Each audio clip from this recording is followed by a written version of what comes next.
Before stadiums were packed with screaming fans, before awards filled their mantles, and before they were household names, the Statler Brothers were just four guys from Virginia, singing in a church, cracking jokes between hymns, and dreaming of something bigger. They never chased fame. But fame came for them anyway, not because they were flashy, but because they were authentic.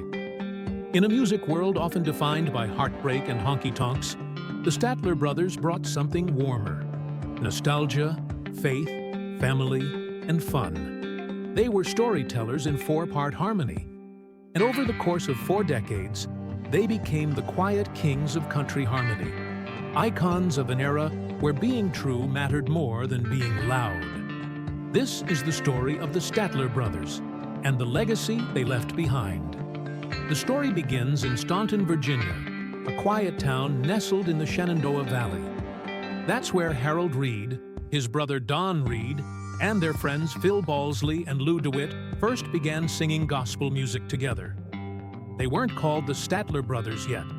Back then, they went by the Four-Star Quartet, later changing it to the Kingsmen, until they realized another group had already taken the name.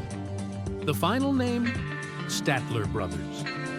Not because anyone was named Statler, but because they saw a box of Statler brand tissues in a hotel room and thought it sounded classy.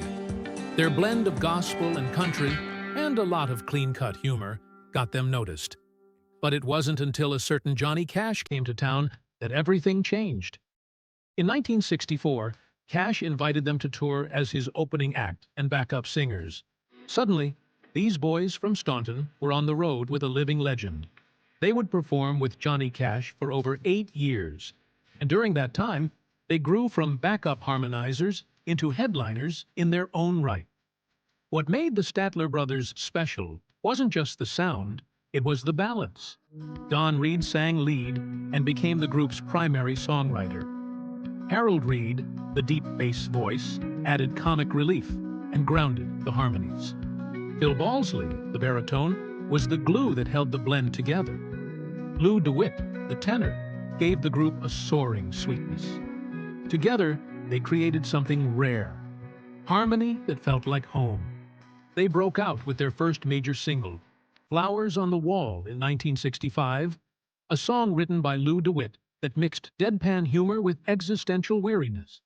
It hit number 1, 2 on the country chart, and even crossed into the pop top 10. Flowers on the Wall wasn't just a hit, it was a mission statement. They weren't going to be like everyone else. They were going to do it their way, clever, quirky, clean, and real.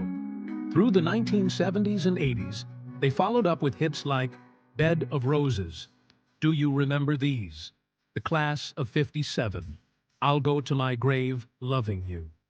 Their music celebrated small-town life, high school memories, patriotic pride, and faith in something higher. They weren't rebels, they were reflections, and America saw itself in them.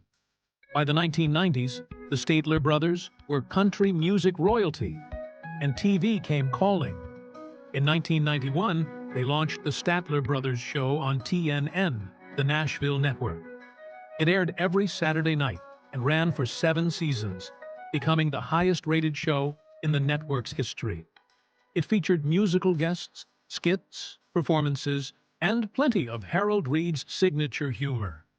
More than just a variety show, it was a celebration of country culture, a weekly tradition for families across the U.S.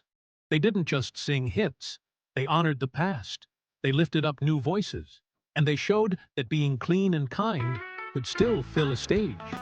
The Statler Brothers weren't just singers, they were writers, jokers, and observers of American life. Their songs weren't about chasing girls in trucks or beer on back roads. They were about growing up, growing old, and remembering what mattered.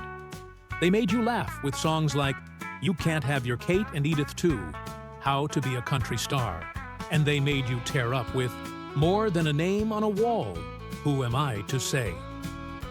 They mastered sentiment without being sappy, and humor without being crude. Their clean image wasn't branding, it was who they were. In 1983, original tenor Lou DeWitt had to step down due to Crohn's disease. He was replaced by Jimmy Fortune, a powerhouse singer who brought new energy to the group.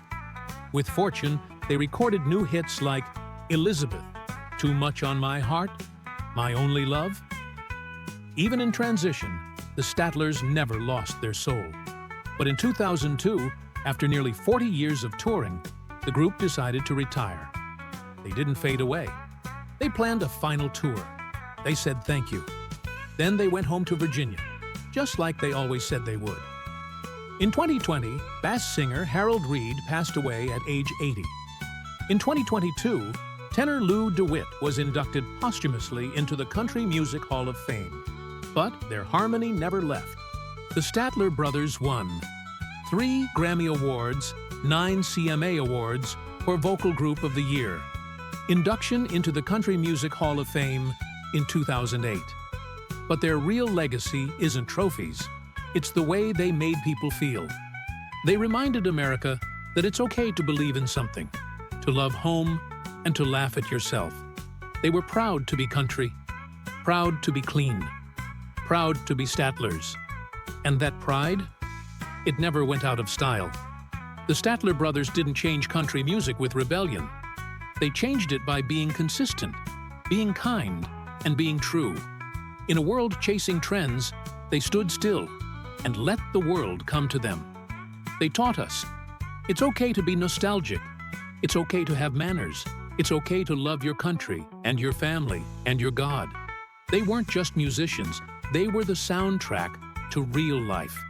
And as long as someone's driving down a back road or sitting on a porch or remembering where they came from, the Statler Brothers will still be singing in 4-part harmony forever.